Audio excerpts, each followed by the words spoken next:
everything, gave $350 billion money and weapons. A lot of money and really didn't do much for it. He gave the money to Ukraine to fight. And they're very brave. She's fighting. She's war going on 3.5 years. People thought it would be over quickly. I know military power. Ukraine, I tell you, they're fighters. They had a lot of courage, a lot of guts. Thank you very much, everybody. Thank you.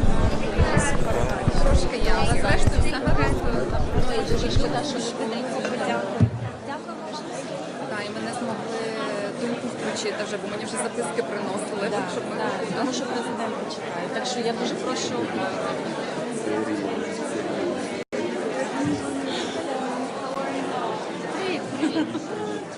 Ну що, як? Це рівень, молодці. Трохи всіх приймуть.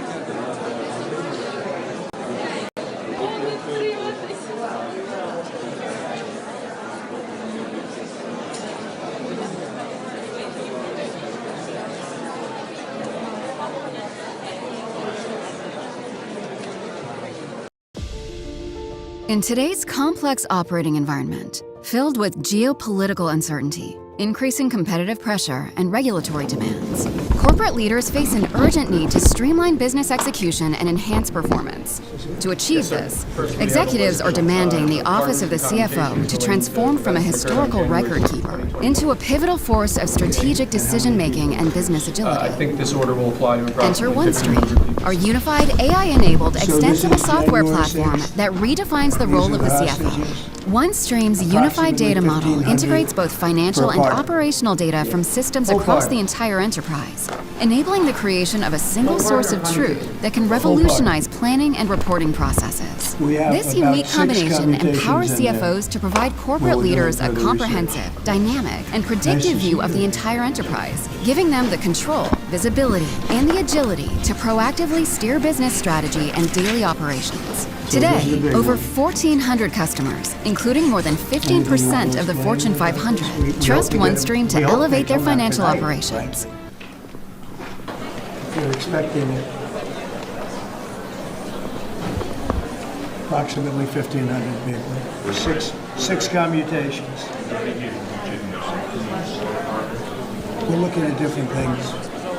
But the commutations would be the ones that will take a look and maybe it'll stay that way or it'll go through the full pardon. And the order does require the Bureau of Prisons to act immediately on receipt of the pardons and commutation orders. Sir, this is an Why don't we get that done so they can get them on right now? Yes, sir. Yep, absolutely. This is a proclamation guaranteeing the state's protection against invasion based on the current crisis at the southern border. It invokes various executive powers relating to the ongoing invasion of the southern border.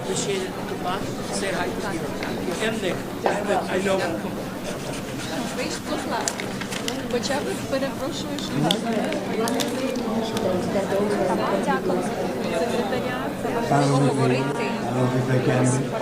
You're very straight up. Why don't you take that and go over here? Because you get it over here on the side end. Do you mind? Just go right over here. Sir, this is an executive order realigning the United States Refugee Admission Program to better align with American principles and American interests.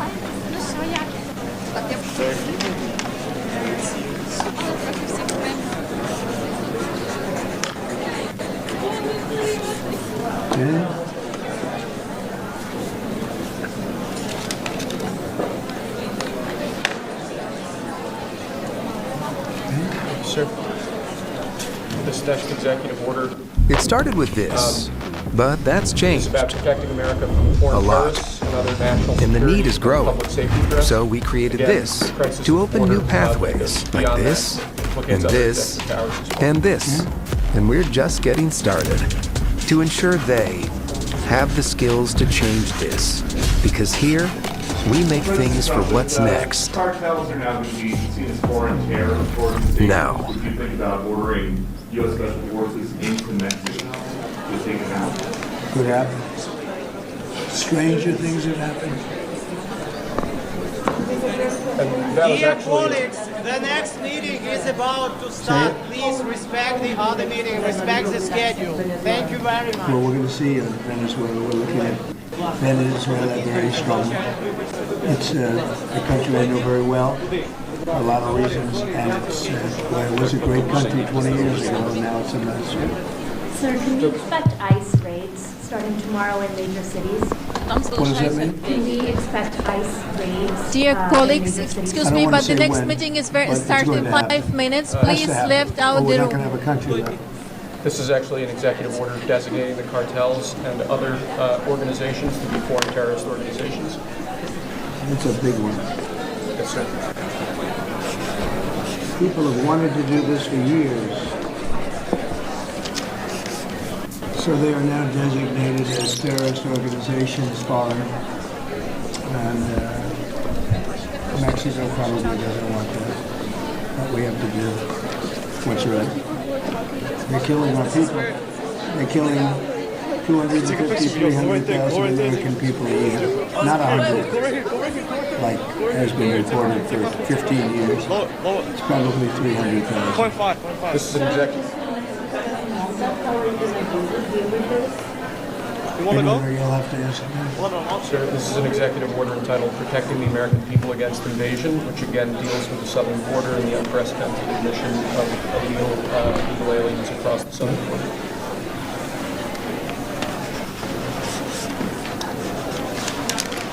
What do you see the biggest national security threat to the U.S., Mr. President? What's going to be your priority in foreign policy? Say? What's going to be your priority in foreign policy? What do you see as the biggest Well, national foreign security? policy is a big statement. I mean, my priority in foreign policy is going to be to keep America safe. Very simple. It's a big question, though. It's a very big question. Who's going to be the first foreign leader that you think to meet, or who will you call tomorrow? I've already been meeting people, meeting them, I've been talking to them. I met with Prime Minister Trudeau, like all Governor Trudeau. I met with numerous foreign leaders. Sir, what might be your This next order relates to the definition of birthright citizenship under the 14th Amendment of the United States. It's a good one. Birthright. It's a big one. What about that one? That one is like, Could be. I think we have good minds, but you could be right. You'll find out.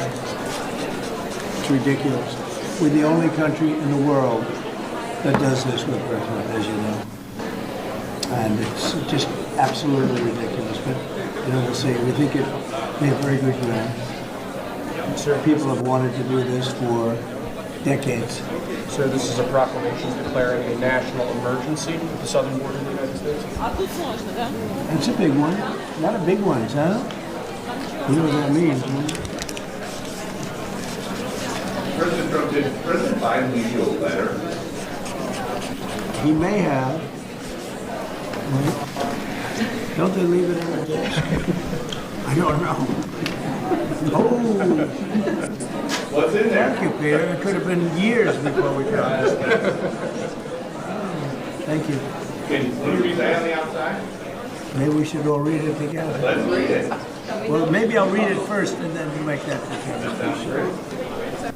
Peter, thank you very much. I may not have seen this for months. Happy to help with the passing of the torch. I did. I left him one in the desk just like this. What did you talk about? Unification of our country. You know, I didn't know that he gave a pardon to his family because he did it during my speech. He didn't tell you in the letter? No, he didn't tell me. No. He did it, they released it during my speech. I mean, during my speech. So all I could do was say, excuse me, I'd like to come back and speak some more. No, we were surprised by that. It's bad precedent, obviously.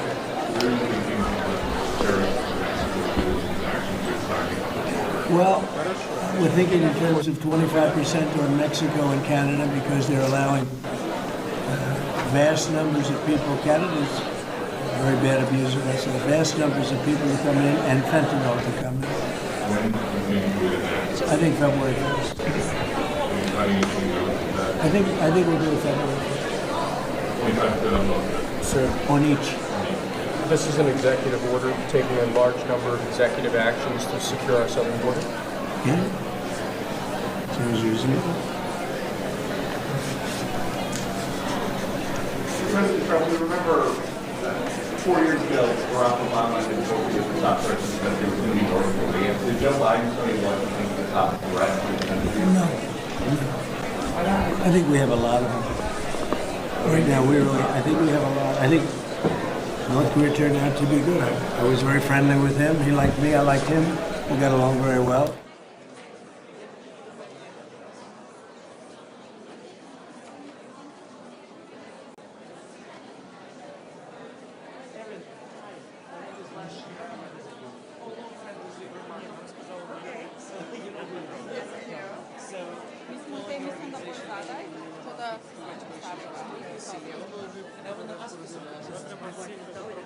We are doing the cultural events in diplomatic America.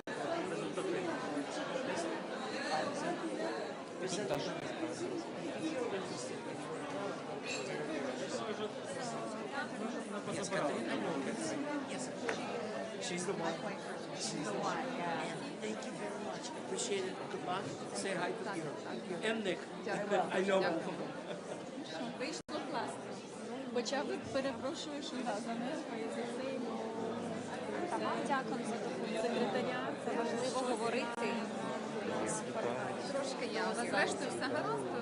Ну і дуже шкода, що швиденько подякую. Дякуємо. Так, і мене змогли думку включити вже, бо мені вже записки приносили. Щоб ми... Тому що президента чекають. Так що я дуже прошу.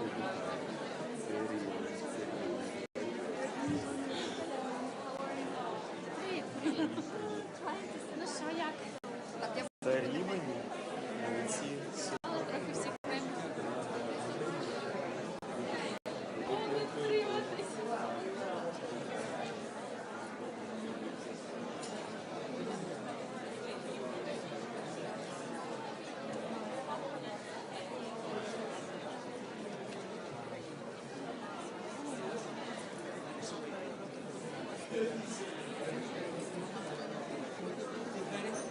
Dear colleagues, the next meeting is about to start. Please respect the other meeting, respect the schedule. Thank you very much.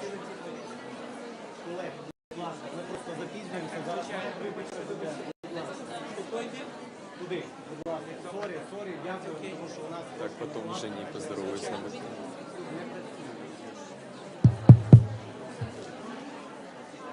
Там залишаються деякі.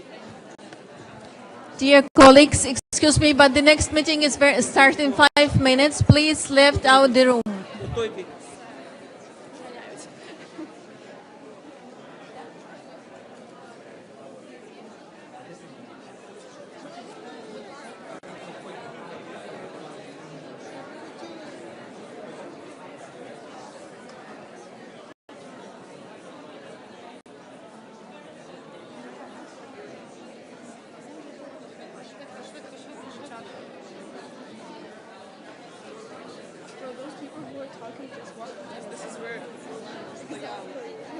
Take a picture. Yo, go right there. Go right there. Take a picture. Right there, bro. Oh, here. Go right here. Go right here. Go right here. Go right here. Go right here. Take my phone. Take my phone. Take my phone. Lower. Lower. 0.5. 0.5. You want to go? Hold on. I'll get this one, dude.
А тут можна, да?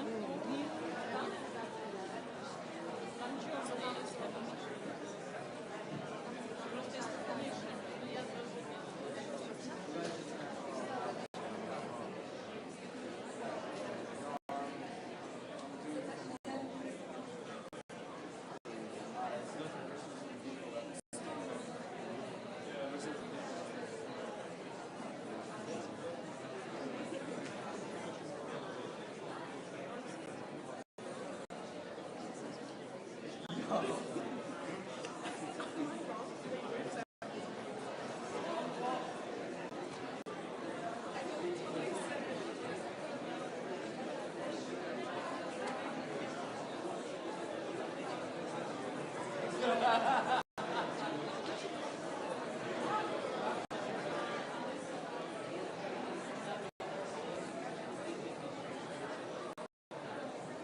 En masse.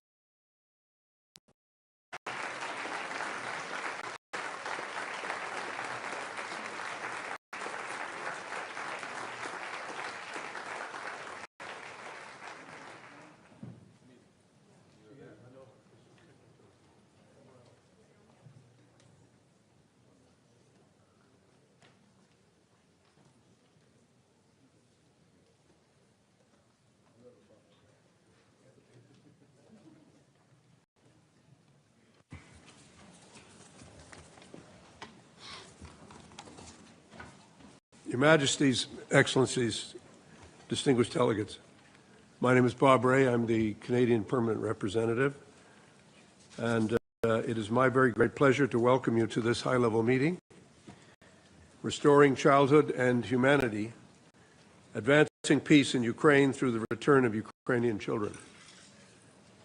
The President of Ukraine, Volodymyr Zelenskiy, and the Prime Minister of Canada, Mark Carney, have convened this meeting as co-chairs of the International Coalition for the Return of Ukrainian Children.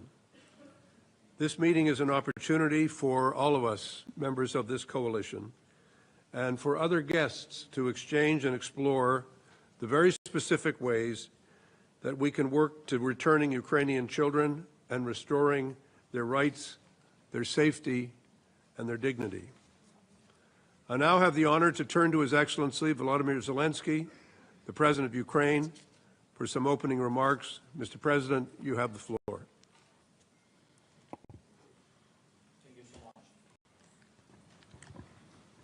Thank you very much.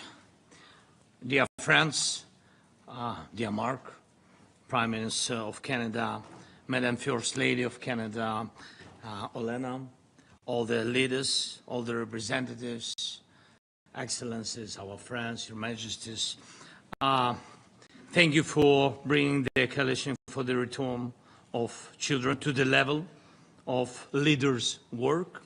And this is a very good sign. And thanks Canada, thank you Mark for your strong leadership. More than 30 delegations are here with us now, taking part in the coalition. And thank you all, this is truly important. Today we are in New York, and on the global stage, the next such summit we expect to hold in Brussels under the leadership of Ukraine and the European Commission. Thank you, Ursula. And hope this format will bring progress in solving this very, very sensitive issue, the fate of Ukrainian children. Thousands and thousands of our children are victims of Russia's double crime. Russia first abducted them and deported them, and now it tries to steal everything they have inside, their culture, their character, their bond with family, and their identity. Maybe not everyone here is a parent, but everyone knows how quickly children grow, how precious every moment is, how fragile their first steps in life can be. And so one of the greatest things adults can do is to give a child a normal childhood. And one of the lowest crimes imaginable is to replace childhood with war and its cruelty. For years, we have been fighting to bring our children home, and we need real results, which means the actual return of all the abducted Ukrainian children. It is fair and symbolic that the first crime Putin has been charged with is his crime against children. And I thank every country that enforced the ICC warrant for Putin and others guilty of abducting children. This matters, and it must not be forgiven. Thanks to our Bring Kids Back UA initiative and the support of partners, 1,625 children have already been returned to Ukraine. Each return is a success, a child saved, but also a challenge because the child must be reintegrated and protected from the trauma they went through. The First Lady of Ukraine contributes to the reintegration projects for such children, and today you will hear from Elena about this work. Please join these projects. And we are also starting a tracing mechanism to collect all data about our displaced children in Russia and in occupied territories. Russia hides the truth, so this work is crucial. It means financing, searching, verifying information, and making sure those responsible are held accountable. And I urge you, please, in every sanctions package, increase the pressure on those Russian politicians, officials, judges, propagandists, and others involved in child abductions and the attempt to reprogram their minds. All this is known, the camps where abducted children are taught hatred, the institutions involved, even the structures of Russia's state church used to erase children's Ukrainian identity. And everyone who does not close their eyes and acts in response defends humanity. Everyone in Russia who is involved in child abduction, re-education, and abuse will be sanctioned.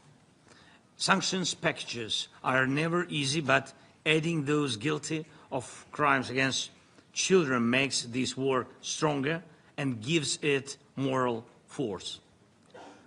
Dear friends, in Turkey, we gave Russia's representatives an initial list of 339 children, clear data, just a small part of the thousands we must save. So far, Russia has done almost nothing, not even given real information about these children.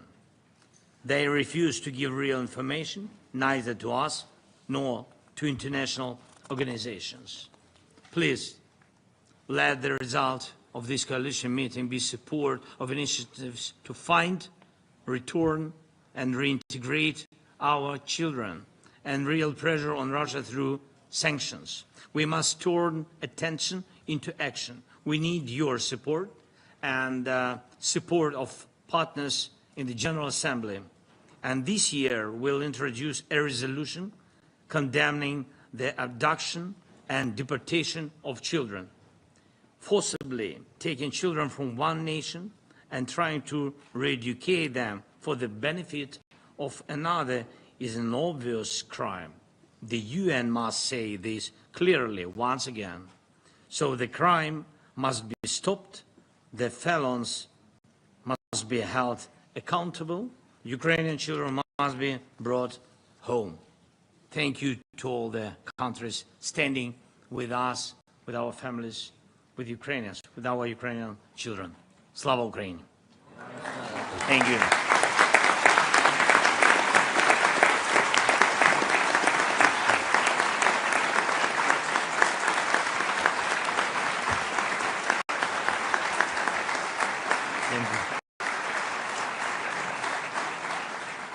Thank you very much, Mr. President. I now have the honor to turn to the Right Honourable Prime Minister Mark Carney of Canada. Prime Minister, the floor is yours. Thank you, Chair. Mr. President, dear Volodymyr, Madam First Lady, dear Olena, Diana, friends, it's an honor to be here. It's a tragedy that we must gather together. And it's a tragedy that we're all committed to reverse. You know, Mr. President, when I joined you a few weeks ago on Independence Day in Sofia Square, I emphasized that your struggle is our struggle. Your cause of freedom, democracy, sovereignty, and the human rights and dignity of every person, particularly children, is our cause, the cause of the 42 nations and more organizations gathered here today. I want to be clear at the outset of who's responsible for these horrors. Putin has caused this terrible tragedy that has claimed in the war lives of millions.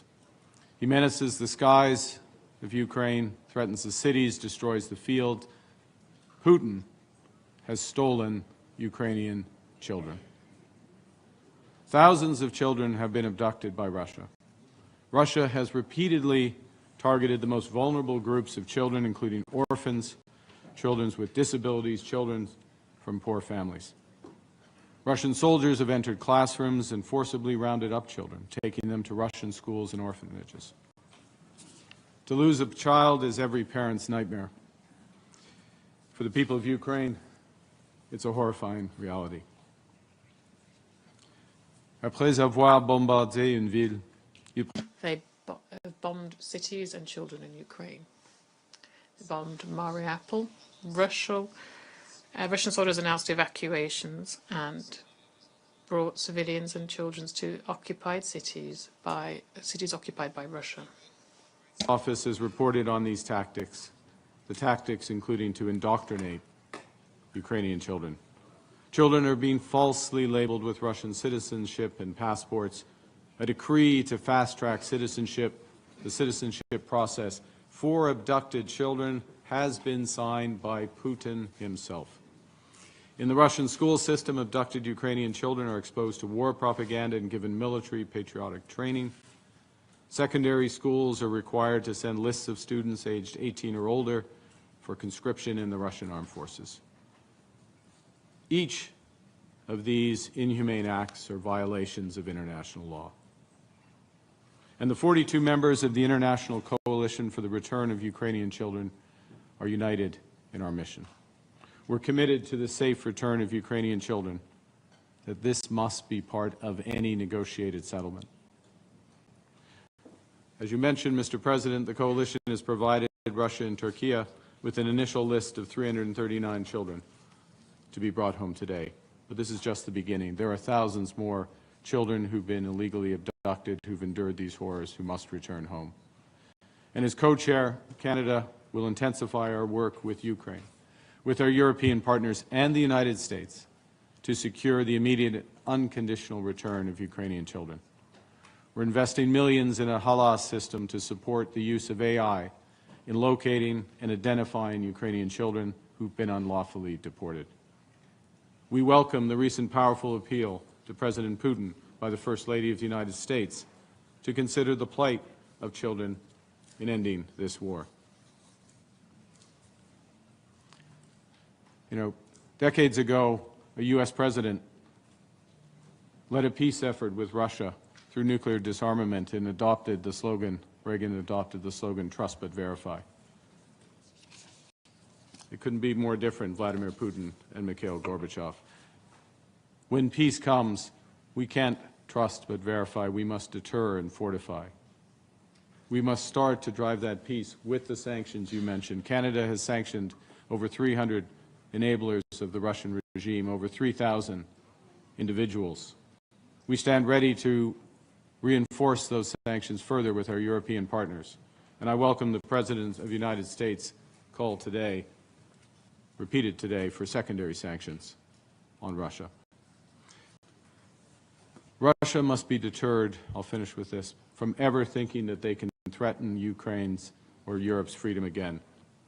We have to fortify Ukraine's forces that have fought so valiantly and for so long. And by marshaling the strength of the coalition of the willing, President Stubb, I salute your leadership in that, Dear Alex, we can help secure a durable peace. But that peace is only truly peace with the reunification of children with their family, with their homeland, and we will not rest until that happens. Slava Ukraine.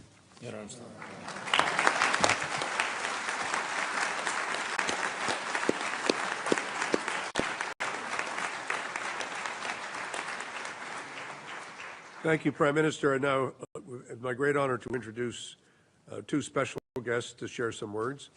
First, I'd like to give the floor to Olena Zelenskiy, who's the First Lady of Ukraine. First Lady, you have the floor. Thank you so much. Distinguished attendees, leaders of representative members of states of the International Coalition, members of royal families, Your Majesties, First Ladies and Gentlemen, and honored guests. Obviously, I wish to speak today about painful truths. Around the world, we say that children are our most precious treasure. We cite the Convention on the Rights of the Child and many international agreements meant to protect them. Yet too often, children become the very first victims. They are left unprotected. There is a saying, one crime is a tragedy, many crimes are statistics. If one child were abducted, we would be outraged and demand justice. But what if an entire state, using its institutions and army, abducts not only one, but thousands of children? We cannot allow such crimes to become statistics. That is exactly what Russia is doing in Ukraine. When Russian forces occupied Kherson, caregivers hid 48 children in a church basement. Among them was 10-month-old then Margarita Prokopenko. Later, while treated from bronchitis in the hospital, she was seized by Russian officials during so-called inspections. She was taken to Moscow, illegally adopted by a Russian official, a close ally to Putin, and issued a false birth certificate with a new name, Marina Mironova, and a new birthplace, Russia. Her identity erased. Of those 48 children, only 7 have been returned. The rest remain in Russia. Another case, Alexander and Christina, a brother and sister, were taken from their foster family, also in Kherson. They were separated and placed with different Russian families. Alexander's Ukrainian passport was confiscated, preventing him from returning to Ukraine. In January 2024, he took his own life. He was buried in Russia without Ukraine being informed. His sister remains there, and we still have no contact with her. There are not relocations and evacuations. These children are victims of repression. Their identities are changed, their ties severed, their hopes destroyed. Ukraine cannot bring them all back alone. Russia refuses to provide information even to international organizations and ignores the Geneva Conventions. That is why Ukraine, together with partners, created the International Coalition for the Return of Ukrainian Children. I'm grateful to Canada, to the United States, and to all who joined from the start. Today, the coalition includes 41 countries and the Council of Europe. Through these joint efforts, 1,625 children have been returned. Behind every name are months of searching, negotiation, and risk.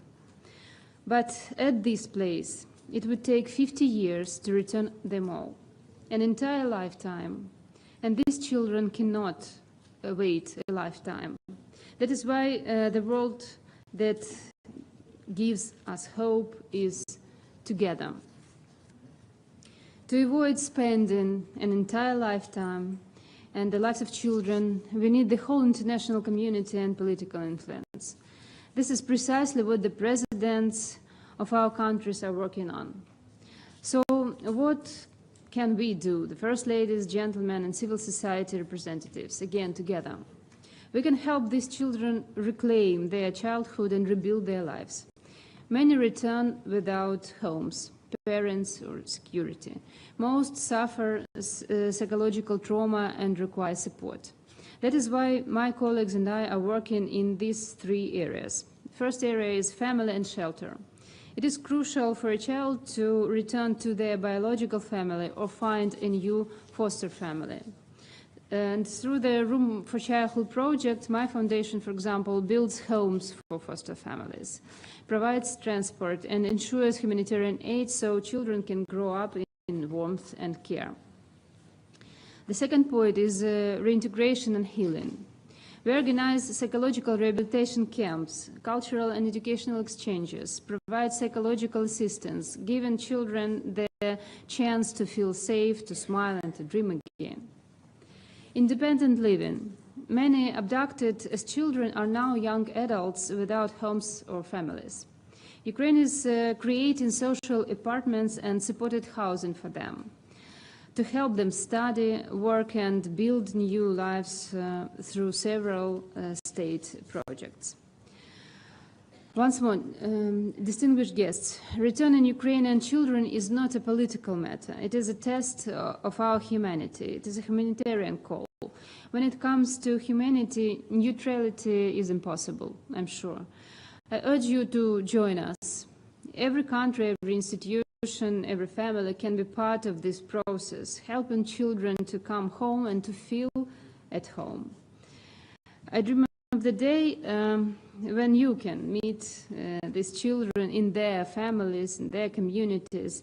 And I know some of them personally. Their resilience and courage are extraordinary, greater than many adults could show. And despite all they have endured, they still believe in the world, in the future, and in us adults. And we must finally live up to their trust and their hopes, because they are the future of our world. It's simple, but that's true. Thank you.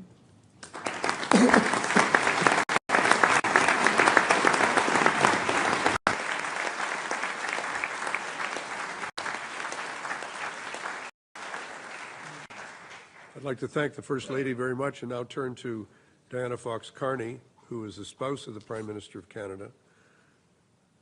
Thank you. Good afternoon. Sorry. It's a great honor to be with you today. Canada has proudly stood with Ukraine since the beginning of Russia's illegal invasion. Our country is home to 1.4 million people of Ukrainian descent. Canada and Ukraine are deeply connected. As my husband said in Sofia Square on Ukrainian Independence Day, your fight is our fight, your struggle is our cause, and your independence will be our victory. Canada will always stand in solidarity with Ukraine. As we have heard, in this war, Putin has targeted some of the most vulnerable populations. It is incomprehensible what the thousands of abducted Ukrainian children and their families are living through. As a mother, I simply cannot fathom the horror. What these children have endured is more than unjust, it is inhumane. I want to share with you the story of Ilya. At age 9, in the Russian shelling of Mariupol, Ilya saw his home destroyed and his mother killed before his eyes. He suffered injuries from the attack, and Russian soldiers took him to the Russian-occupied Donetsk. Doctors performed an operation to remove a fragment from his leg with no anesthesia. Ilya describes these doctors trying to turn him into a propaganda tool, telling him he must no longer say, "Glory to Ukraine," but instead, "Glory to Ukraine as part of Russia." No one in Ilya's family knew where he was. He was 9 years old, alone. Ilya's grandmother learned of his location only because she saw him in a Russian Federation video of the hospital. With her relentless determination, she secured his return. But the suffering that he endured cannot be undone. As his grandmother describes, he had a school, he had a home, he had a mother, and he lost all of that, his entire childhood. His story is the cost of this war, and tragically, as we have heard, his story is not unique. It is the story of thousands of Ukrainian children. It is what brings us here today. This is the tragedy and the mission that unites us all. I too would like to commend First Lady Melania Trump for addressing the return of Ukrainian children directly to Vladimir Putin in a letter hand-delivered by President Trump.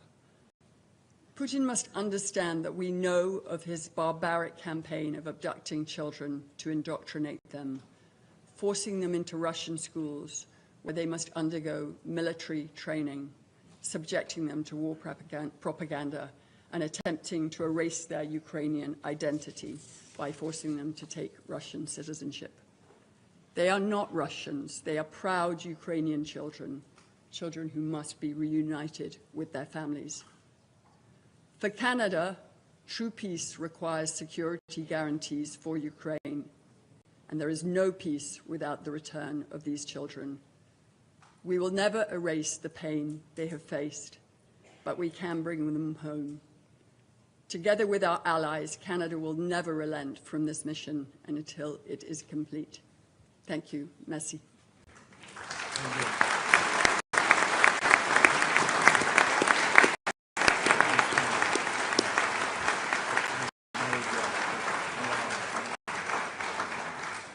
Thank you very much, Madam Carney. We're now going to hear statements from heads of delegation in accordance with the list of speakers.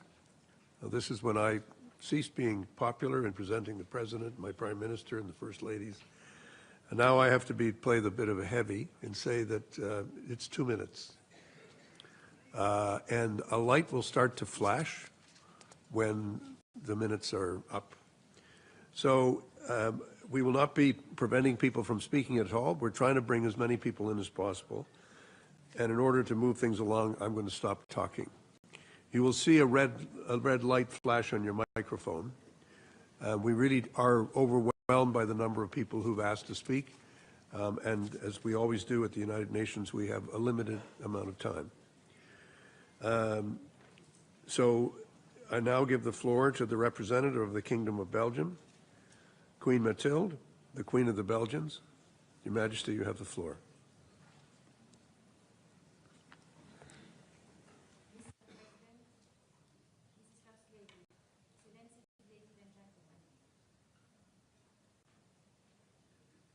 I would like to start by expressing my heartfelt empathy towards all the Ukrainian children whose lives are being seriously compromised. Many children have died or been wounded as a result of horrendous attacks on civilian targets. Children live in fear of losing their lives and of losing their loved ones. Countless children cannot go to school. Many of them are displaced inside Ukraine or abroad. Families are torn apart. Ukrainian children cannot enjoy the innocent, carefree childhood they deserve and need. The reports of children being taken away from their families are heartbreaking. These reports point to an intense violation of their rights in a deliberate, organized manner. Independent experts have established that this deportation of Ukrainian children amount to war crimes. The forced adoption, acquisition of Russian nationality, militarization and indoctrination of Ukrainian minors must stop. We must spare no efforts to identify and locate all unaccompanied and separate Ukrainian children that have been transferred or deported. We must continue to work on solutions to protect the children and restore family ties. Children's rights, and specifically the protection of children in armed conflict, is of the highest priority for my country. Belgium supports UNICEF in its efforts to monitor and report on the violation of children's rights. We have provided specific funding for UNICEF projects in Ukraine, including assistance for unaccompanied children and those separated from their families. My country also supports on a bilateral basis initiatives that benefit children and their education. Every day that the rights of Ukraine's children are violated, it compromises their future. And the children of Ukraine constitute the most precious component of Ukraine's future. Belgium will continue to support the coalition and the UN agencies to make sure that Ukraine's children will be able to flourish in an independent, prosperous and safe Ukraine. I thank you for your attention. Thank you. Thank you, Your Majesty.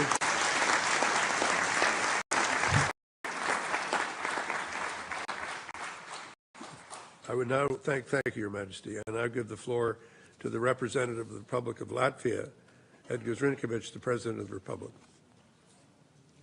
Thank you very much, Excellencies. Since 2014, Russia has abducted or forcibly relocated almost 20,000 Ukrainian children. They remain far from home, continue to be stripped of their national identity, adopted in Russian families, indoctrinated as soldiers for the occupying power. These atrocities are a direct result of Russia's war, deliberate violation of international laws and Geneva Conventions. Safe and unconditional return of Ukrainian children should be part of achieving peace. We commend Ukraine for placing its people at the center of the peace talks. Excellencies, we will not let Russia get away with these crimes. International community needs to make every effort to demand accountability from Russia. Latvia encourages broader sanctions targeting perpetrators of Russia's policy. We must ensure that the protection of all children are at the forefront of our efforts. Children grow fast. Time actually is not on our side. About 1,600 children have been returned, but it's not enough.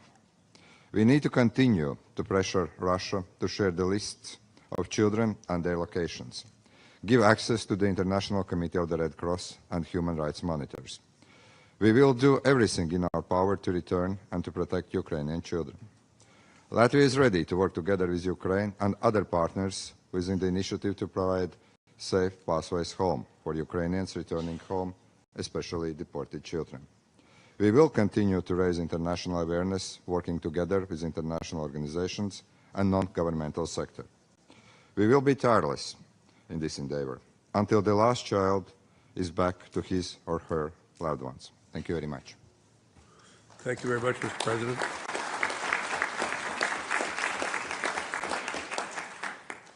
I now give the floor to the representative of the Republic of Finland. Thank you very much. You know, Olena, Vladimir, Mark, and Diana, we quite often talk about the three pillars of statehood being independence, sovereignty, and territorial integrity. But I think essentially what we're speaking about here today, it really is about identity. So Suzanne, my wife, and I had the chance to visit you in Kiev about a week and a half ago.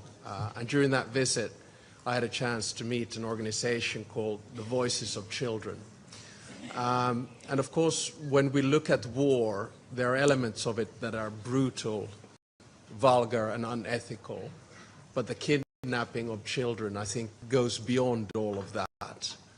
And we have to think that it's not only about the children being abducted and taken away and Russified, but it's also about bringing them back and what happens to them when they bring back. So the organization that I was talking to said that they desperately needed more psychiatrists, because when the kids come back, and they have been told by the Russians that your parents don't love you, Ukrainians hate you, and you're a failure, the mental stress that you get as a child, no matter what age, is simply beyond anything that we can imagine. So my feeling is that not only is it a good thing that the International Criminal Court has issued an arrest warrant on President Putin and Maria Lvova, who is Russia's Commissioner of Children's Rights, but we have to make sure that the people who've been engaged in this kind of activity have to stand trial, have to take the responsibility. And the final point I want to make is that there's not one human being, depending on which side you are in this war, who doesn't understand how heinous this crime that Russia is doing is. So therefore, let's continue to work with this issue. Let's bring the kids back. Slava Ukraini.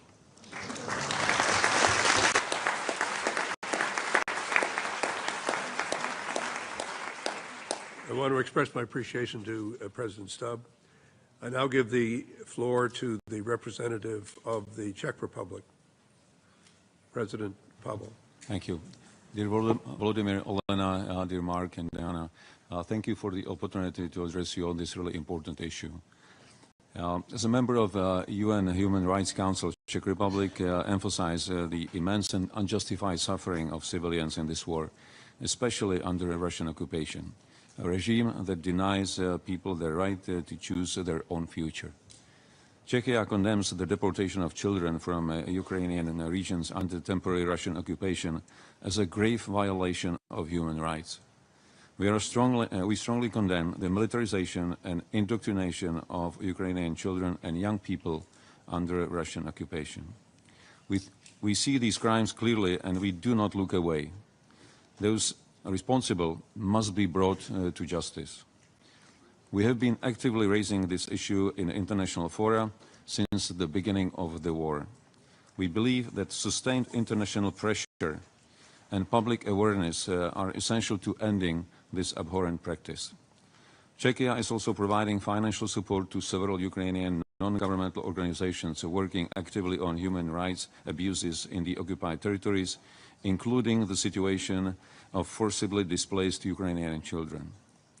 Earlier this year, in February, I met in Prague 3 deported children from Mariupol, Kira, Ivan, and Maxim. And hearing their stories was a vivid reminder that by abducting children, Russia is not only committing a crime, it is trying to steal and deny Ukraine's future. We will continue to support the work of the international coalition to bring every deported Ukrainian child back home. No child should ever be torn from their family, their home, or their future, and we will not cease until they are returned. Thank you.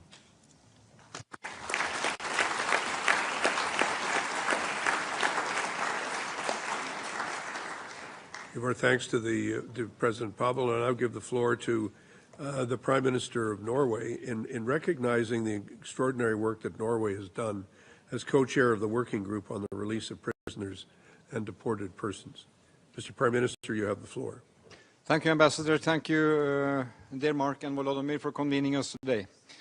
Mr. President, I was in Ukraine a month ago, and I spent time with some of your colleagues to visit a protection center for children. that have been returned to Ukraine from Russia. And I must say, I have three children and 2 grandchildren. And meeting these young adolescents and hearing the horror they have been through and what they have to go through when they now have been returned made a deep impression on me. They were brave, but clearly marked by trauma. So they have experienced, as we all repeat in our interventions, the worst thing you can, to be forced away from family and friends and deep uncertainty about the future. So it is good that we come together, and basically this is a full hall, but I think all of the United Nations should be behind this. We have a Child Convention, we have Geneva Conventions, and this is explicit number 1 in both of them. This is truly unacceptable. The situation for the stolen children of Ukraine reminds us of the horror of this war.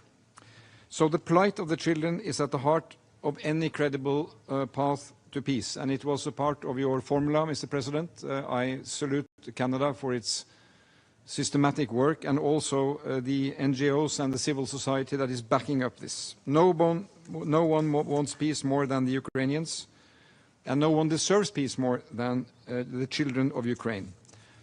So we stand by the demand that Russia must return all of the children that have been forcibly deported. A good place to start would be to return the children on the list submitted by Ukraine.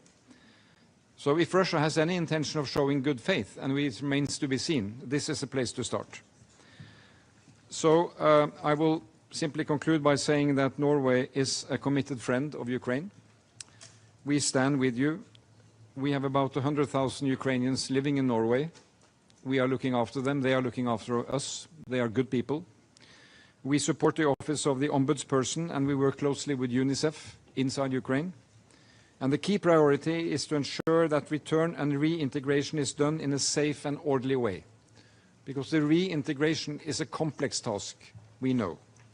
We will support the newly established tracing mechanism to make it easier to locate and identify deported children. So forcibly deporting children is an affront to the world, and I'd like to salute also the First Ladies Zelenskiy and Trump for their engagement, showing that this is a broad humanitarian family issue, and it will deepen also the partnership, I believe, and I hope, between the United States and Ukraine. So as we develop our coalition to support Ukraine, let us make this dimension, which is a human dimension, key to our efforts. We support Ukraine with necessary arms to defend itself. We support you economically, humanitarian-wise, but this is real human dimension that we need to lift also to explain to our populations. And I also like to thank the President of the European Commission for announcing a high-level meeting on this issue, and Norway will do what we can to contribute. Slava Ukraina. Thank you.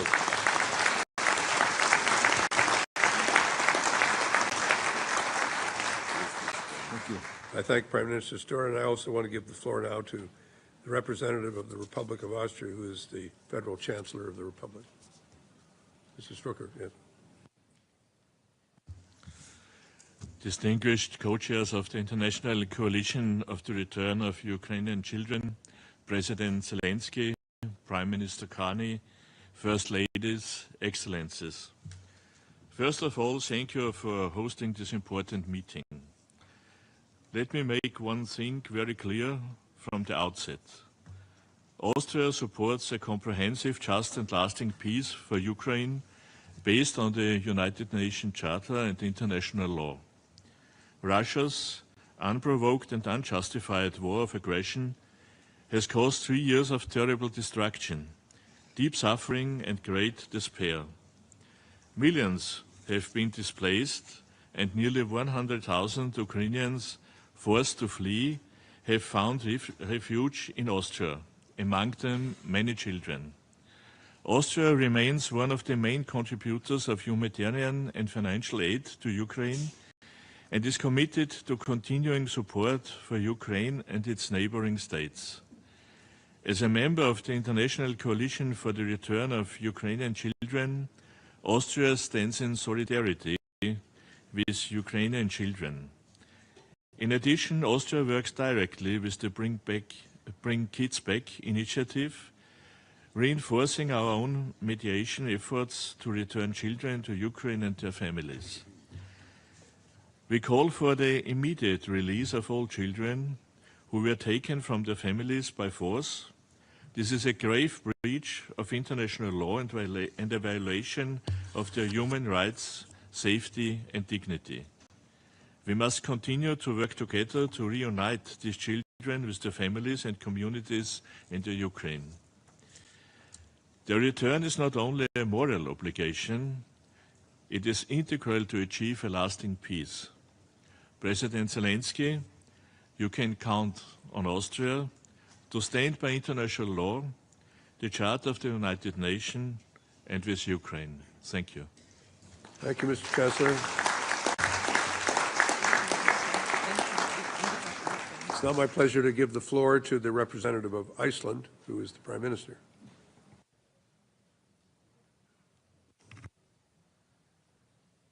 Dear Vladimir, Mark, Diana, Elena, Excellencies, 3.5 years have now passed since Russia launched its full-scale invasion of Ukraine. During this time, Moscow has tried to cloud its ambitions and aggression with lies, false narratives about the root cause of the war. But the reality isn't complex. An aggressor invaded its neighbor, occupies parts of its territory, and deports Ukrainian children to Russia with force. Russia is destroying the lives of children, the most despicable aspects of Russia's war in Ukraine. The forced transfer and manipulation of children tells us everything we need to know about the character of Putin's regime. I speak not only as Prime Minister, but as a mother. My children fall asleep in safety. Their mornings begin in peace. Every day I think of Ukrainian mothers who do not know where their sons or daughters are. Their courage is immense. Their pain is unimaginable. They deserve our sympathy, our attention, and they deserve action. Iceland resolutely supports efforts to return every unlawfully transferred Ukrainian child. We condemn the forced deportations and attempts to erase identities. It's barbaric, and it's a clear violation of international law. We need to ensure dignified return and reintegration, psychological support and accountability for those responsible. We are grateful to Canada for its sustained leadership and advocacy that keeps this cause at the center of our efforts. Iceland will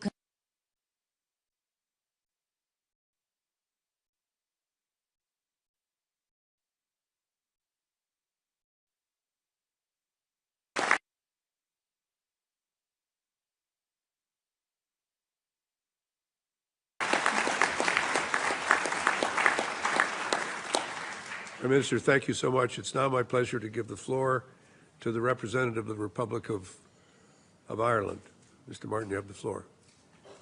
Thank you very much indeed. And President Zelensky and Prime Minister Carney, thank you very much indeed for convening today's meeting. And I want to thank in particular First Lady Elena and Diana for really telling us a personal story involving children and bringing home the concrete reality of the enormous trauma that has been visited upon so many children.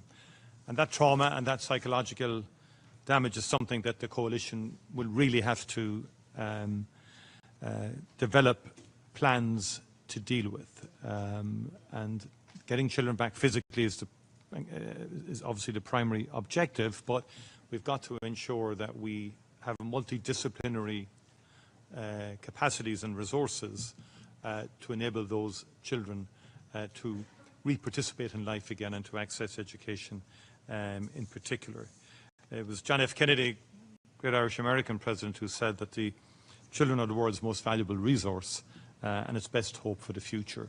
And Russia is endeavouring to destroy the future of Ukraine by these actions, and they cannot be allowed to succeed. It's a chilling crime.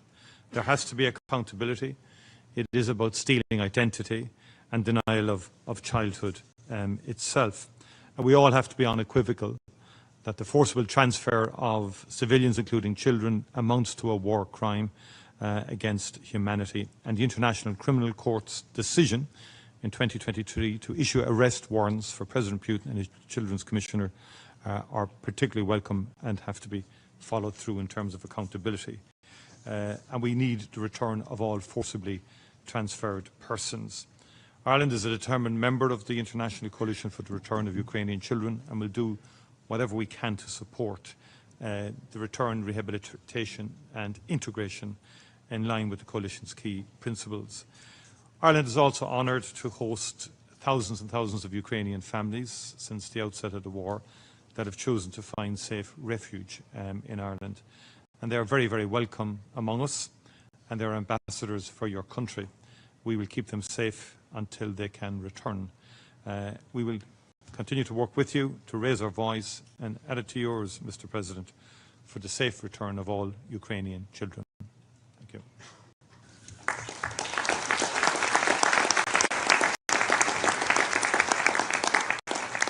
I'd like to thank the Dowsy for those remarks. Thank you so much. And now I'm going to give the floor to Ursula von der Leyen, the President of the European Commission. Madam President, you have the floor. Thank you very much. Thank you very much, dear Volodymyr and dear Mark, for convening us here today. And if you look at all the horrors unleashed by Russia's war, none cuts deeper than the abduction of children. And Olena, as you've said, tens of thousands of boys and girls are trapped in Russia. They are not statistics. Each and every one is a child. And behind each and every abduction is a family in torment. Diana, you also said, and I thank you for that, there are moments of hope.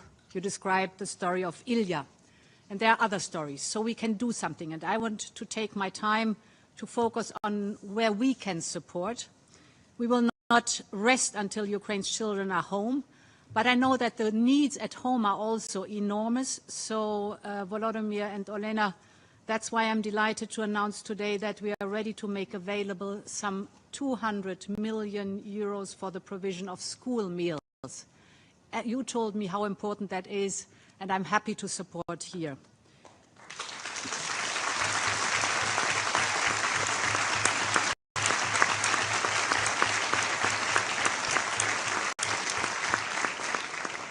Now, let me briefly focus on the abducted children trapped in a foreign land. We want to support here, and that's why we are funding your prosecutor's office, so that families can see that justice is done. That's why with UNICEF we are investing more than 10 million euros so that when the children return, and some of you said it, they are not only welcomed, but helped to heal, to learn, and of course to dream again of a future.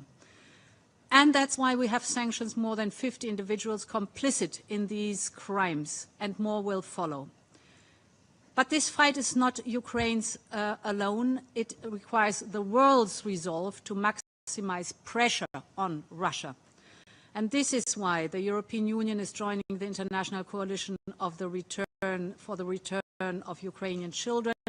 And we are very delighted and honored to host the high-level international summit to put these children at the top of the global agenda. Thank you very much. Slava Ukraine.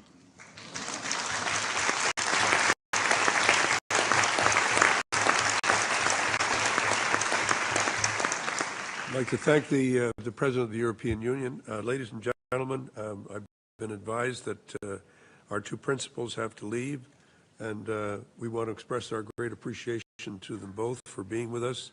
The meeting will continue. We'll do a little bit of rearranging of the chairs up here, but we want to thank very much Mr. President and Mr. Prime Minister. Thank you so much for joining us and for leading us in these discussions. So we'll take a very brief, like literally 1 minute, as we thank the Prime Minister and the President. Thank you so much.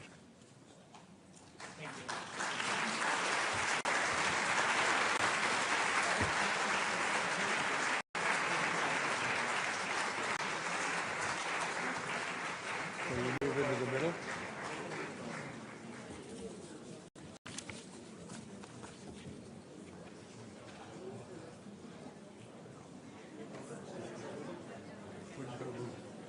Move towards the middle.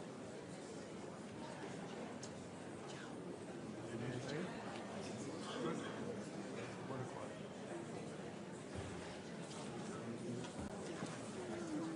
All right, we're going to continue. If I could just bring the meeting to order, thank those who have spoken.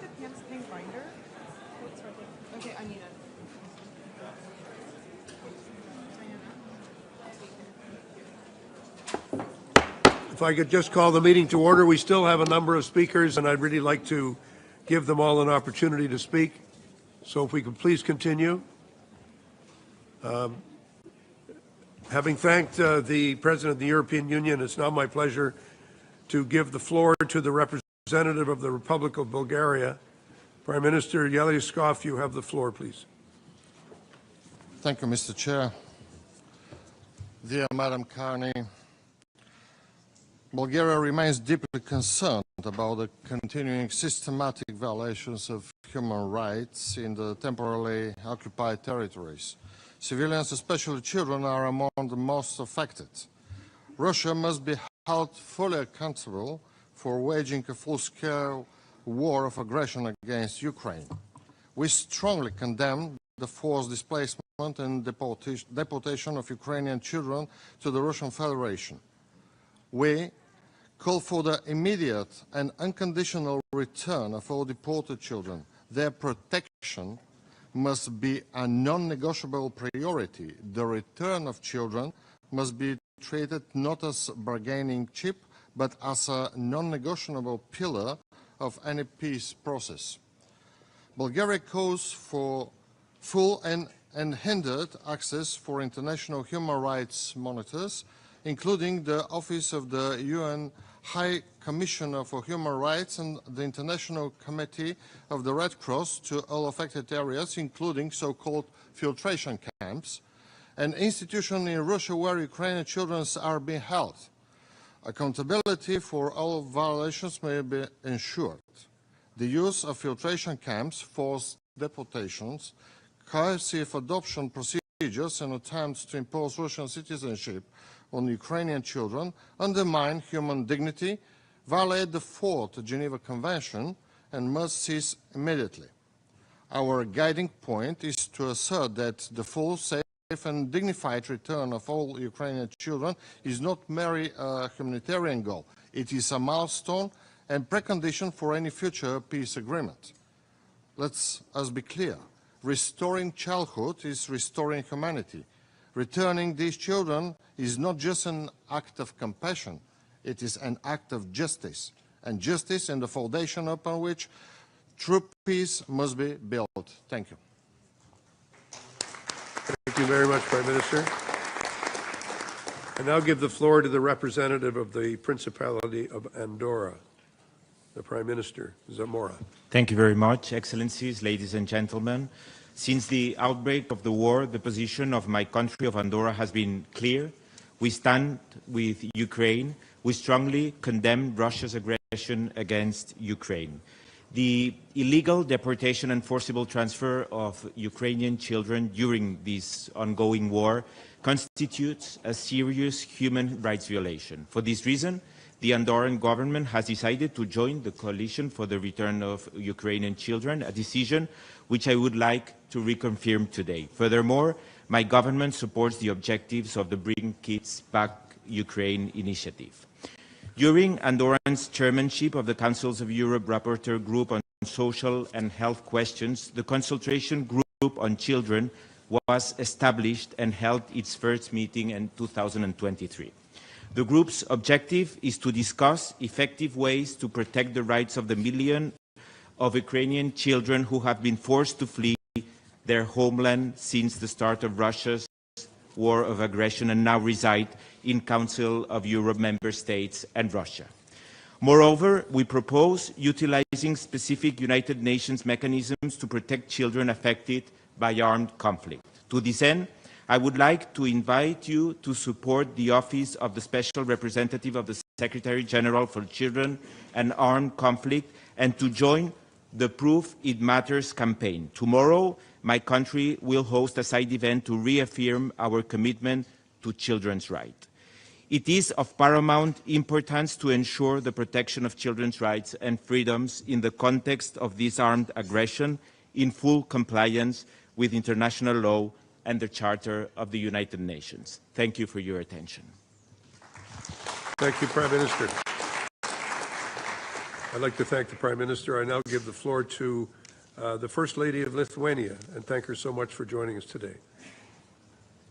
Ladies and gentlemen, the objective, the United Nations General Assembly is the forum where a broad coalition can be mobilized by building common understanding and awareness across all countries. War itself is a form of madness. The so-called theory of denazification is nothing but an innate Machiavellian distortion of Nazi racial theory. It is a policy that must never be repeated, and yet it is now being dangerously spread on a global scale. It is a Machiavellian crime to accuse both past and present victims, and to shift onto them the guilt of the executioners. Yet these are the consequences of the domination of the aggressor's sick ideology. Ukrainian children are being torn from their families and deported from their homeland. Their culture and national identity are being erased. They face illegal indoctrination, falsified history, and manipulation of collective memory. These actions aim not only to justify Ukraine's occupation today, but also to normalize the dehumanization of entire societies in the future. This is lethal for humanity. The same forces caused the Holodomor, carried out deportations to Siberia, and filled the mass graves of Gulag. They forced the expulsion of the native Crimean Tatars who had lived peacefully in their own homeland, in sovereign and independent Ukraine. They launched the full-scale war in Ukraine in 2022, and now the same forces are blaming the Western civilization for the consequences of the war. We must understand how harmful it is for humanity to revive such ideologies, to promote them as acceptable, and to spread them means to accept the mass devaluation of human life and the distortion of the Holocaust. Today we see how quickly and brutally such thinking can be forced into the minds of any society through brainwashing. Public attitudes, perspectives, and values are being altered. This is a profound threat to humanity. We must stop the mental manipulations of the aggressor. The international community and professionals must unite to face this global challenge to social psychology worldwide. We need more scientific research on the impact of war on mental health.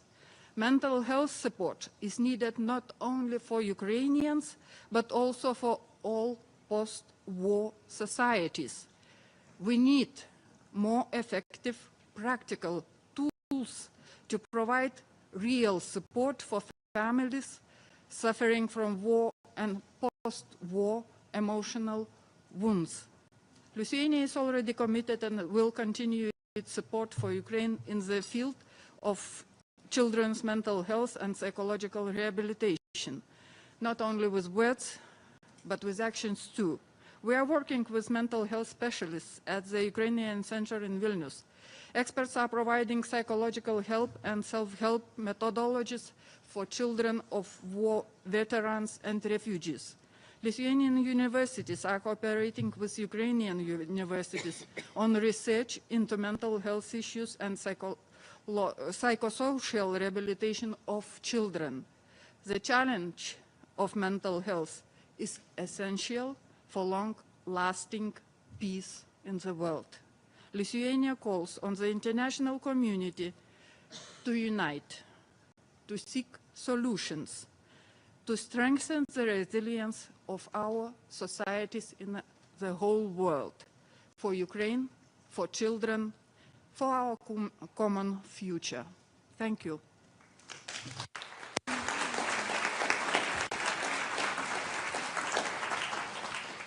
I thank the First Lady of Lithuania very much for her talk. I now give the floor to General Keith Kellogg, who's the United States Special Envoy for Ukraine.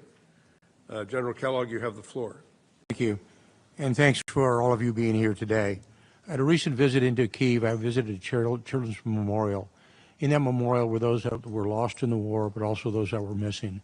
Instead of laying flowers at the memorial, those who laid something down, we laid stuffed toys, animal toys, down to remember them. It's something we should think about, because we as adults, we should be ashamed that the children have become pawns in this war. And we must figure ways to bring those children back. For those of us that sit here, and those are not only the senior leaders in this room, but those on the press on my left and right as well, should make this a primary issue on the abduction of children.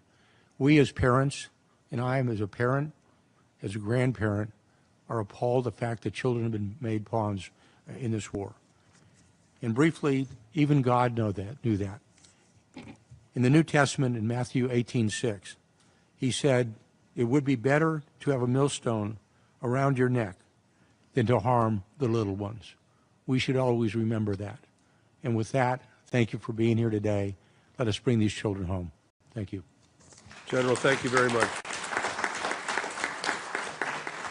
I give the floor now to Alain Berset, the Secretary General of the Council of Europe. Monsieur Berset. Thank you. Thank you so much, Minister Sibilla, dear Andriy, First Lady Fox Carney, Excellencies. For all of us, the children of Ukraine hold a very special place in our hearts. And it is also the case for the Council of Europe. And it is also the reason why the children of Ukraine are at the very center of the action plan that we have for Ukraine. This action plan is about resilience, is about recovery, is about reconstruction. And what does it mean for the children of Ukraine? Resilience means survival. Recovery means healing, as most of you mentioned before. And reconstruction means a future. That's why we must have these ideas in mind, and at the top of our priorities, supporting the children of Ukraine. What does it mean exactly? It means that we all must deliver where we have a possibility to deliver, where we have leverage. And for the institution I represent here, the Council of Europe, it means to deliver on accountability. Let me bring one example. In July, the European Court of Human Rights spoke with clarity and stated that Russia is responsible for the unlawful transfer and adoption of Ukrainian children and must cooperate in their safe return. And it is important to underline this because it is only international courts taking some such decisions at the moment. The second element where we can deliver is about the register of damage. Last week, the register of damage for Ukraine launched a new claims category on the forcible transfer or deportation of children. It will be key for accountability in this matter. And the last element I want to mention, in the very beginning of my mandate, and I appointed a special envoy for the children of Ukraine. To sum up, each day Russia's war of aggression continues is a day taken from Ukraine's children. Restoring childhood is restoring humanity, and restoring humanity is giving peace a chance. Bring the kids back home. Thank you.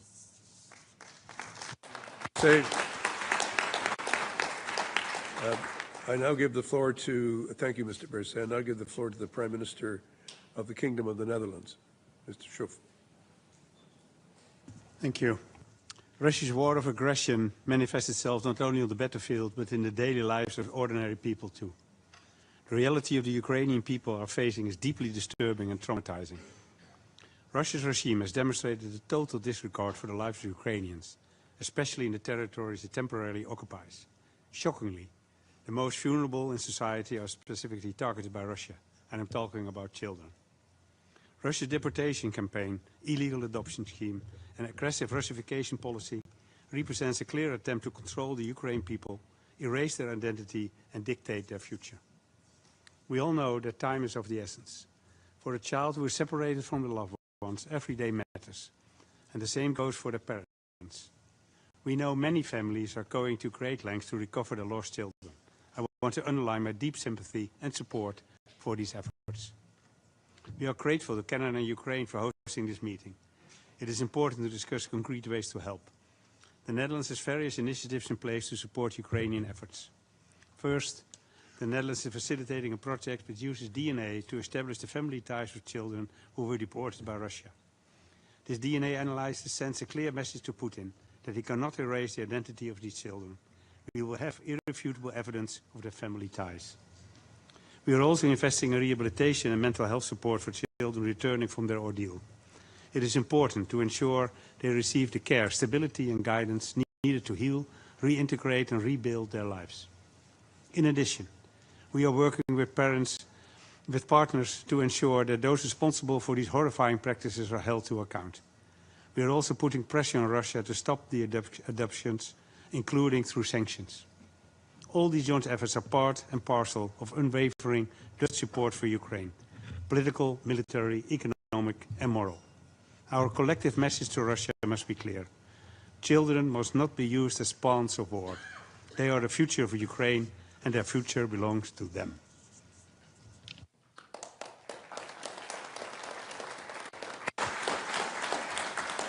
Thank you, Prime Minister. I'm now going to give the floor to the Deputy Prime Minister and the Minister of Foreign and European Affairs of Slovenia. You have the floor. So much.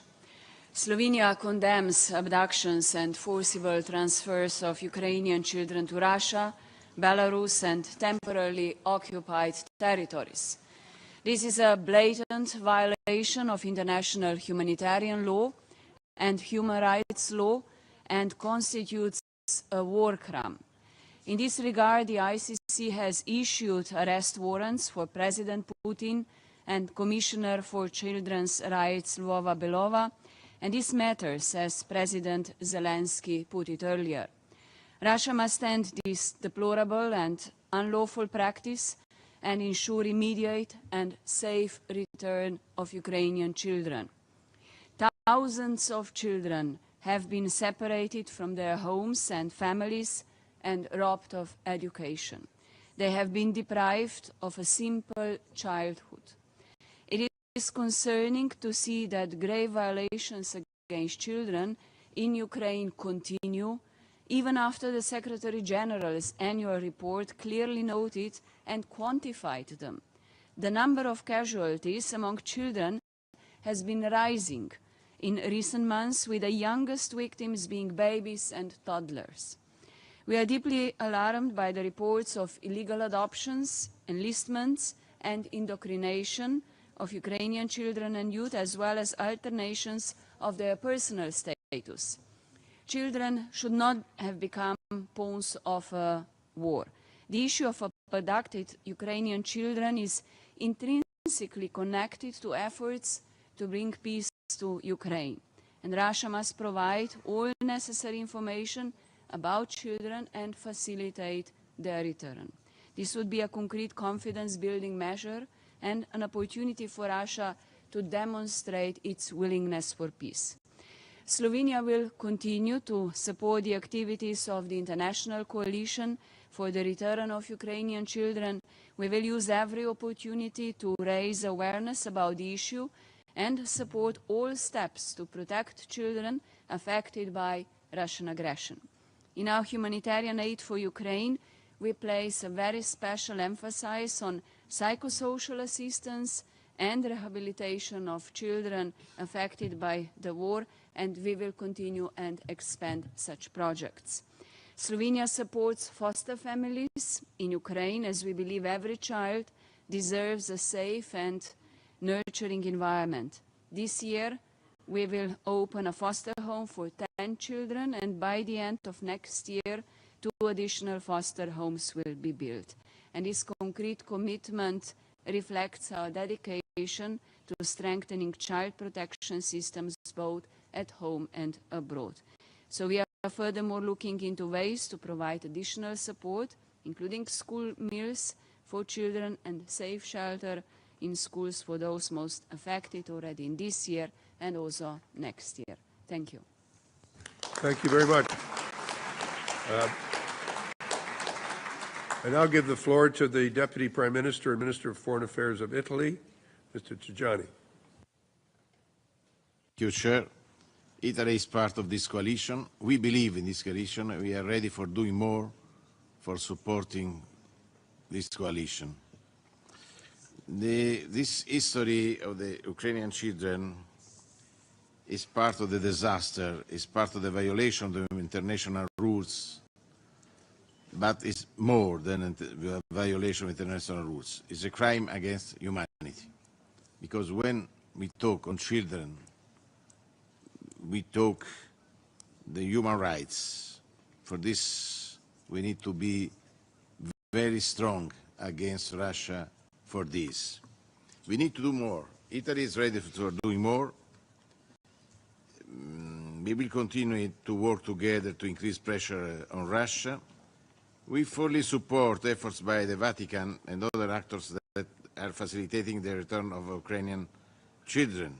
I spoke to Pope Leo on this issue when we met last month, and he's ready and we are ready for working together for achieving our goal.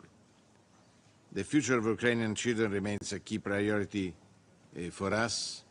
Then it's important to work for the reintegration at home, not easy after many years in Russia. For this, we need also we are ready also for sending psychologists for supporting the action of the Ukrainian authorities. The path to a just peace must include the return home of all Ukrainian children, and Italy is strongly committed to this common goal. Slava Ukraini!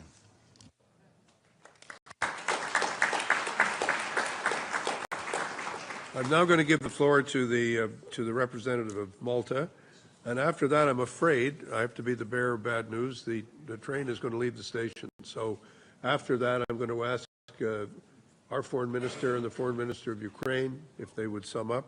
But first, I'm going to Malta. I apologize, but we're working under strict rules of time here. So Malta, and then.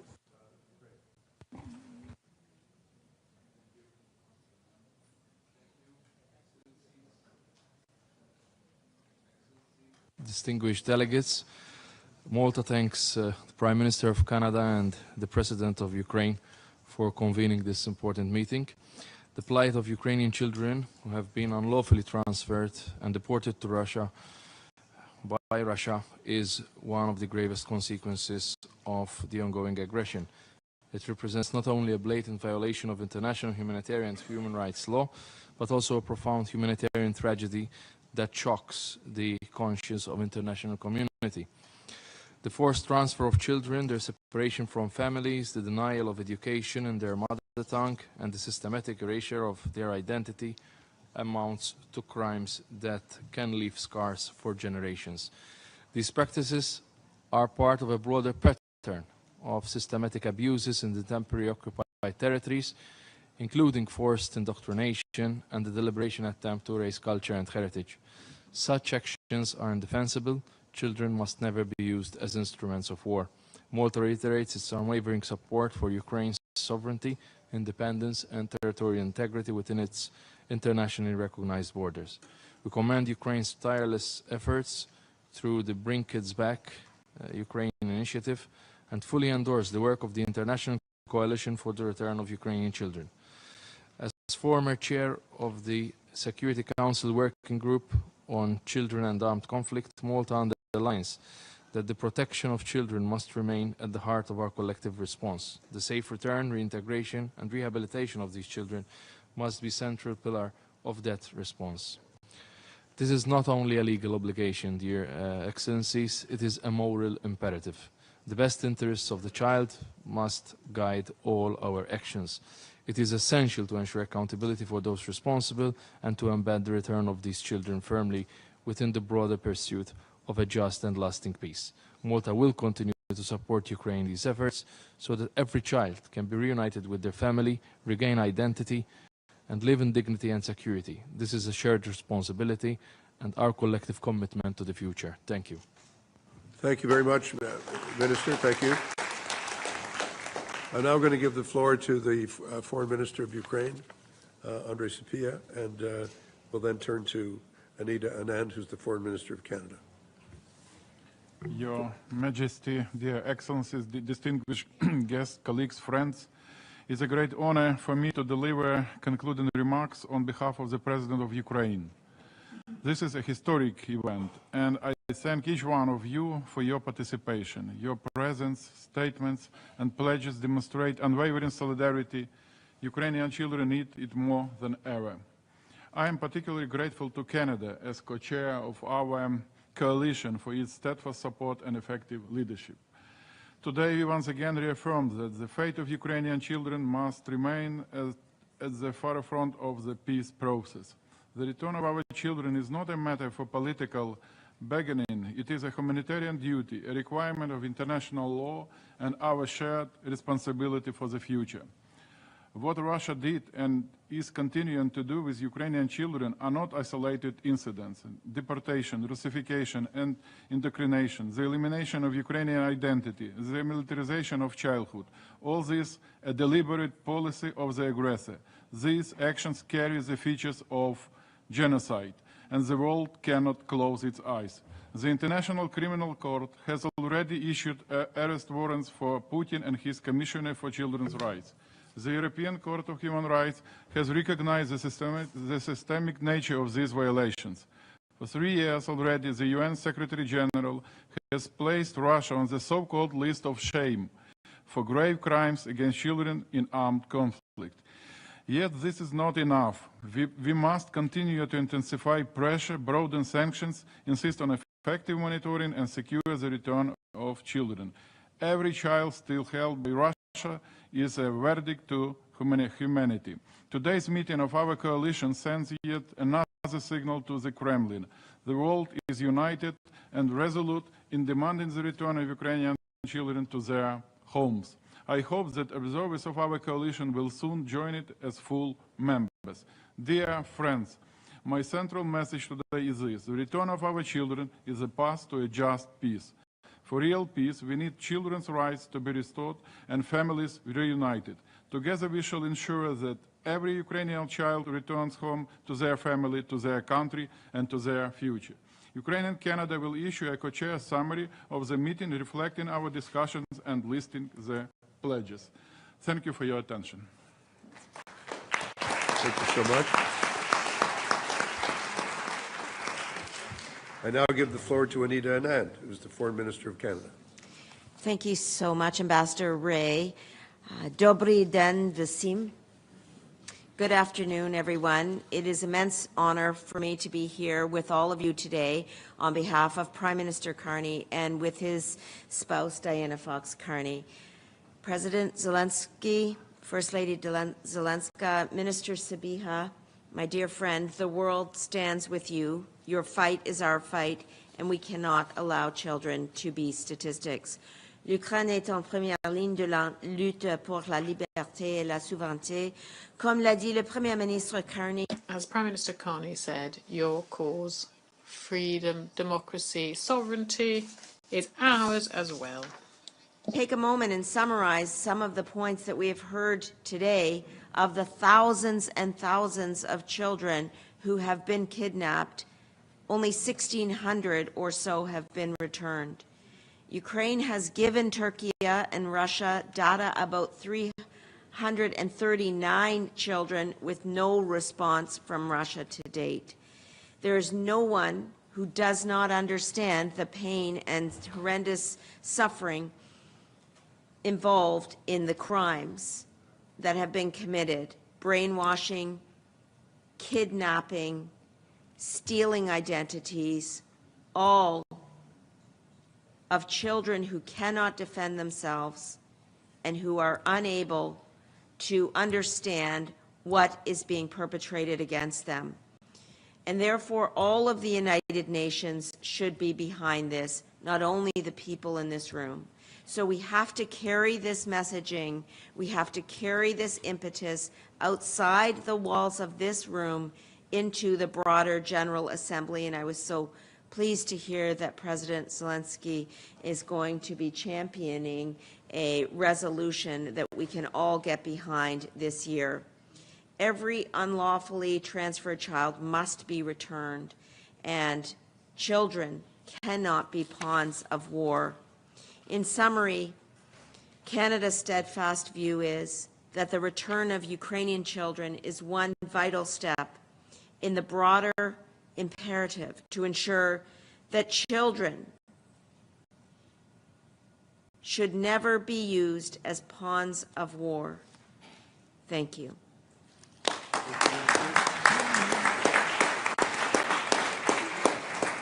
I want to thank you, Minister, thank the Foreign Minister of Ukraine, thanks to Diana Fox-Carney, thanks to all of you for coming and staying and listening.